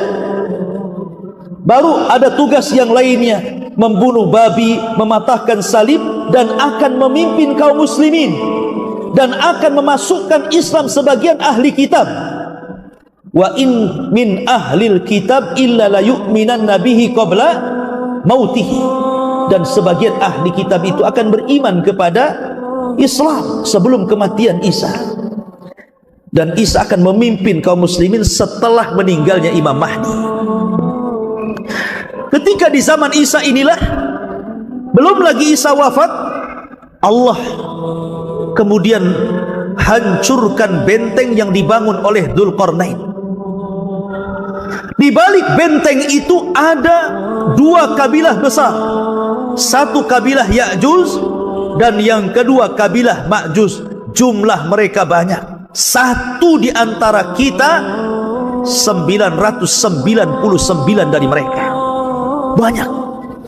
Kata Rasul, kaum ini tidak bisa diperangi dan tidak bisa dibunuh, saking banyaknya. Sehingga kemudian banyak orang-orang yang di luar rasnya dibantai, dibunuh dan dimakan. Kanibal. Sampai merasa bahwa dia sudah membunuh di luar rasnya, tidak ada satupun hidup.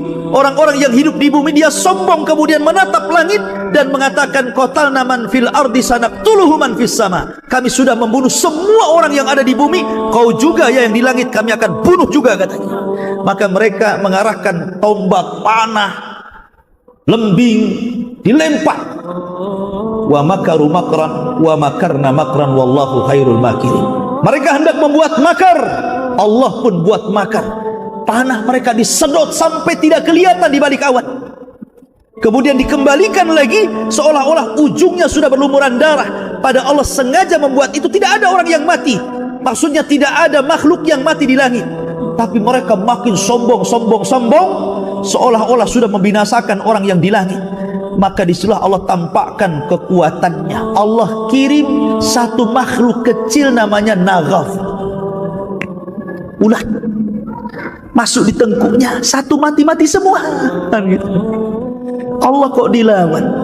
Mana ceritanya? Siapa yang bisa melawan Allah?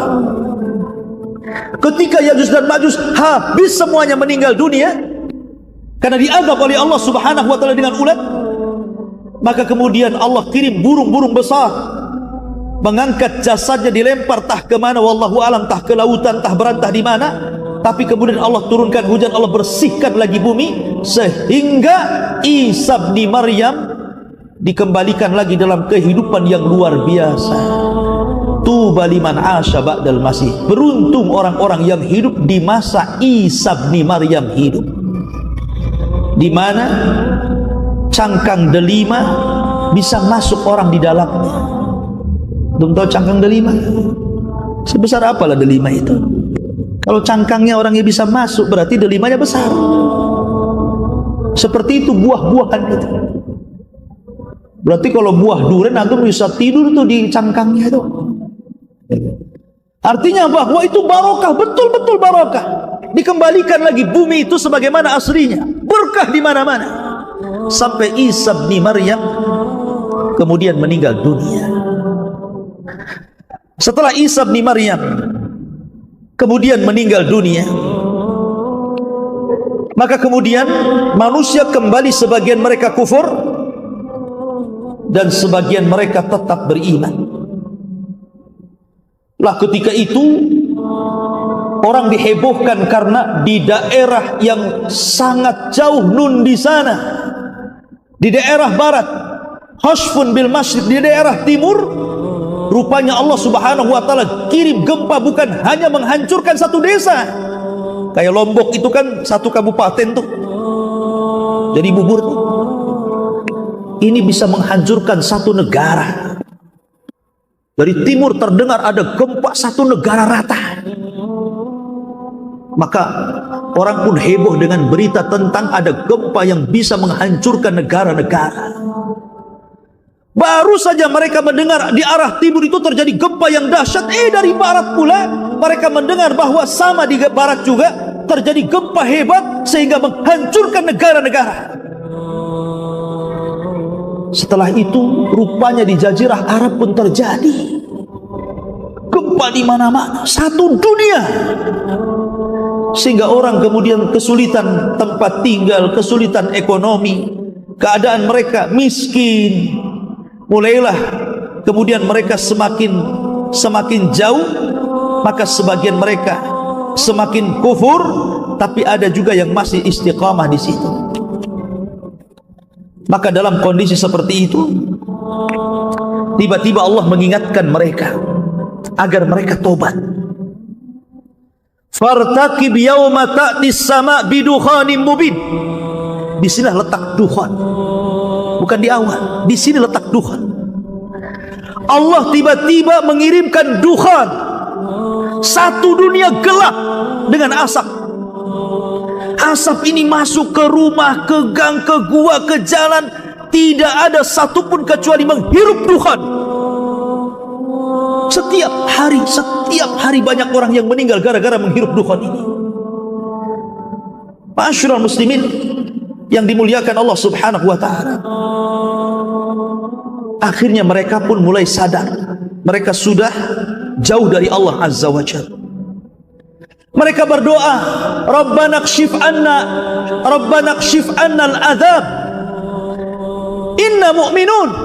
Ya Allah, ini orang-orang yang ahli maksiat ini berdoa, ya Allah, angkatlah adab ini, angkatlah asap ini, kami berjanji akan beriman. Akhirnya Allah subhanahu wa ta'ala pun mengangkat azab itu. Hanya 40 hari saja dukhan itu, tapi sudah banyak orang mati, sudah banyak terbakar kepalanya, terpanggang seperti kepala ikan, ya. Maka ketika dukhan, sebenarnya dukhan itu alamat terakhir bagi orang yang ingin bertobat. Karena setelah ini akan muncul alamat di mana orang sudah tidak diterima lagi tobatnya. Harusnya ketika dukhan itu dihilangkan Allah subhanahu wa ta'ala, yang tadinya berzina berhenti berzina, yang tadinya minum khamar berhenti minum khamar, yang tadinya nyembah berhala, berhalanya dibuang, bertobat kepada Allah subhanahu wa ta'ala. Setelah hilang azabnya, kufur lagi sebagian orang itu. Maka ketika di malam hari yang sangat dingin, semua manusia tidur. Ketika datang di waktu subuh, orang-orang yang beriman bangun sebagaimana kebiasaan mereka sholat subuh. Tapi orang-orang kafir munafik terlelap tidur. Baru mereka terbangun di jam-jam yang sudah lewat sholat subuh. Tapi langit masih gelap, seperti gerhana matahari total. Ditunggu sampai duhur, tidak ada juga matahari muncul. Ditunggu sampai asar, tidak muncul juga. Ditunggu sampai maghrib, tiba-tiba matahari harusnya tenggelam, tiba-tiba muncul dari arah barat. Di sini Allah subhanahu wa ta'ala menutup pintu tobat. Yauma ya'ti ba'du ayati rabbi, pada hari di mana nanti akan datang tanda-tanda kuasa Allah subhanahu wa ta'ala, maka tidak akan bermanfaat lagi. La yanfa'u nafsun iman, maka jiwa tidak lagi bermanfaat keimanan sama sekali. Baik yang sebelumnya tidak beriman atau sudah beriman tapi belum beramal soleh, kata Allah, tidak bermanfaat lagi. Kalau sudah terbit matahari dan ada yang mengatakan 1 hari, ada yang mengatakan 2 hari, ada yang mengatakan 3 hari, maka semua manusia menangis. Kenapa menangis? Para dai berhenti berdakwah, para ustaz berhenti mengajar, orang-orang yang minum khamar berhenti mabuk, orang yang berzina berhenti berzina. Karena mereka tahu apapun yang mereka lakukan, sekalipun mereka tobatan nasuha sesuai dengan syarat-syarat tobat, tidak bermanfaat keimanan mereka di hadapan Allah. Ketika itulah selang 1-2 hari muncul binatang yang disebut dengan dabatun minal ard, binatang besar. Dalam hadis dhaif, membawa tongkat dan stempel Sulaiman, tongkat Nabi Musa dan stempel Sulaiman. Kalau tongkat Nabi Musa dipukulkan kepada orang kafir, di hidungnya gosong dia. Kalau stempel Sulaiman di stempel di dahinya, bercahaya dia. Hadis ini dhaif, ya. Kemudian setelah itu manusia terbedakan mana mukmin mana kafir. Quran diangkat, Islam tinggal namanya. Tidak ada yang mengenal syariat Islam, tidak sholat, tidak zakat. Mereka mengucapkan la ilaha illallah pun karena mendengar bapak moyang mereka mengucapkan kalimat itu. Ketika sudah tidak ada sholat, tidak ada haji, tidak ada apa-apa, apa yang diharapkan di dunia ini? Maka setelah itu apa yang terjadi? Maka tiba-tiba Allah kirim api dari arah Aden atau Hijaz, yang kalau di malam hari api terdiam, tapi di siang hari api itu menggiring sampai manusia tepat berdiri semua di padang yang disebut dengan Syam. Syam, negeri di mana manusia akan berkumpul di situ. Ketika itulah Rasul mengatakan la taqumus sa'ah illa ala syiraril khalqi. Tidak tegak hari kiamat kecuali akan ditimpakan kepada manusia yang paling buruk. Karena sebelum ini terjadi, Allah akan kirimkan angin, angin yang sangat dingin yang akan menerpa ketiak-ketiak orang-orang yang walaupun dalam hatinya memiliki sebiji dzarrah keimanan, meninggal. Sehingga orang-orang yang beriman tidak pernah merasakan tiupan sangkakala pertama Israfil. Yang akan merasakan tiupan sangkakala Israfil itu adalah orang-orang kafir, Dan yang pertama kali mendengar tiupan itu adalah seorang laki-laki yang sedang memperbaiki bak minum untuk untanya. Tiba-tiba jatuh mati, disusul dengan orang yang di pasar, di jalan-jalan, kemudian di rumah-rumah. Bayangkan satu malaikat, kekuatannya sama, bahkan melebihi seluruh manusia dan seluruh jin. Kalau seluruh manusia dikumpulkan, dihidupkan kembali, seluruh jin dihidupkan kembali, kemudian kekuatan mereka dibandingkan dengan satu malaikat Israfil, maka malaikat Israfil jauh lebih kuat daripada kekuatan seluruh manusia dan jin. Sekali tiup, hancur, mati semua manusia, bahkan malaikat. Makanya Nabi SAW pernah tidak enak minum, tidak enak makan. Ditanya, kenapa Rasul? Kata Rasul, bagaimana aku akan enak makan, tidur, sementara aku memikirkan Israfil sudah siap meniupkan trompetnya, memandang matanya ke arah, siap diperintah Allah Subhanahu wa ta'ala. Al-qari'atu mal-qari'ah, wa ma adraka mal-qari'ah, yauma yakunun nasu kal farashil mabsus. Dan itu masuk kepada kiamat. Intinya bahwa tidak benar kalau dukun itu akan terjadi di bulan Ramadan ini. Wallahu a'lam. Karena jelas hadisnya juga maudhu, palsu. Kemudian tartib ulama juga, ada yang mengatakan di awal, ada yang mengatakan di tengah, ada yang mengatakan di akhir. Wallahu a'lam. Ini ijtihad para ulama, sehingga kita tidak bisa memastikan bahwa tahun ini akan terjadi dukun yang maha dahsyat. Hati-hati, hati-hati. Persiapkan. Ya betul, kita harus persiapan. Karena kiamat bagi kita itu bukan menunggu kiamat besar, bukan, tapi kematian. Kata Nabi SAW, idza mata ahadukum faqad qamat qiyamatu. Kalau seandainya meninggal salah seorang di antara kalian, berarti tegaklah kiamat untuk kalian. Jadi kita mempersiapkan bukan untuk kiamat besar, bukan, tapi untuk kematian kita. Wa ma tadri nafsum bi ayyi ardin tamut.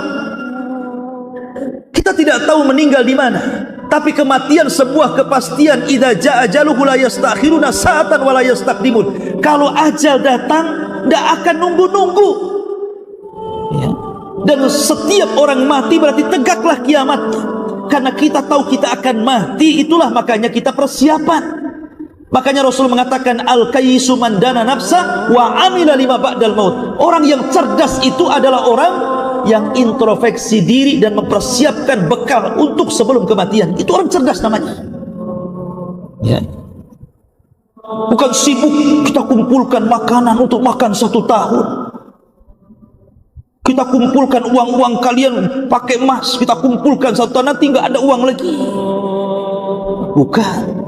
Persiapan kita ini adalah takwa. Wa tazawwadu fa inna khaira zadit taqwa. Persiapkanlah, dan sebaik-baik persiapanlah takwallahi azza wa jalla. Ini yang kita siapkan, takwa ini. Karena belum tentu. Ya, karena ada saja ya, nanti ini diupload di YouTube, nanti macam-macam tuh, macam-macam kan, seolah-olah kalau yang mungkin mengatakan tahun ini akan terjadi kiamat, ketika kita ngomong begini seolah-olah kita ini nggak percaya dengan kiamat. Tidak, kita percaya kiamat. Siapa yang tidak percaya kiamat? Cuman kan kiamat ini rahasia Allah, tidak tahu, Jibril aja tidak tahu kok. Ya. Kemudian mereka mengatakan bahwa ini sebentar lagi akan kiamat, karena tanda-tanda kiamat besarnya ini sudah, insya Allah tahun ini akan muncul nih. Dan itu karena apa? Berawal dari memprediksi umur umat manusia atau kaum muslimin itu dari 1500 tahun, supaya sama angkanya, maka kemudian diurut dari sekarang. Kalau tidak, nanti akan lewat dari 1500 tahun kan? Ya, jadi harus pas dengan angkanya itu. Masalahnya kalau terjadi kan mengkhawatirkan, ya kita bertobat kepada Allah. Kalau enggak terjadi, sementara dia sudah berkuar-kuar ke sana kemari membawakan hadis-hadis maudhu umpamanya, maka kita semua yakin percaya bahwa kiamat akan datang. Bahkan kita persiapan itu untuk kiamat kita sendiri, yaitu kematian. Dan itu pasti. Ya, terkadang saling menghujat di komen itu, tidak perlu saling menghujat. Kita masing-masing belajar, masing-masing beramal. Ya, perbanyak belajar. Karena biasanya yang komen itu kan karena kurang ilmu, hanya terpengaruh model semangat tak tentu pasal, kata orang Melayu. Tahu semangat tak tentu pasal itu? Semangat itu harus dibarengi dengan ilmu. Ya, jadi semua ada pembahasan dari para ulama, sehingga tidak bisa kemudian merasa bahwa kiamat ini pasti terjadi. Ya, bisa terjadi, bisa tidak. Itu rahasia Allah Subhanahu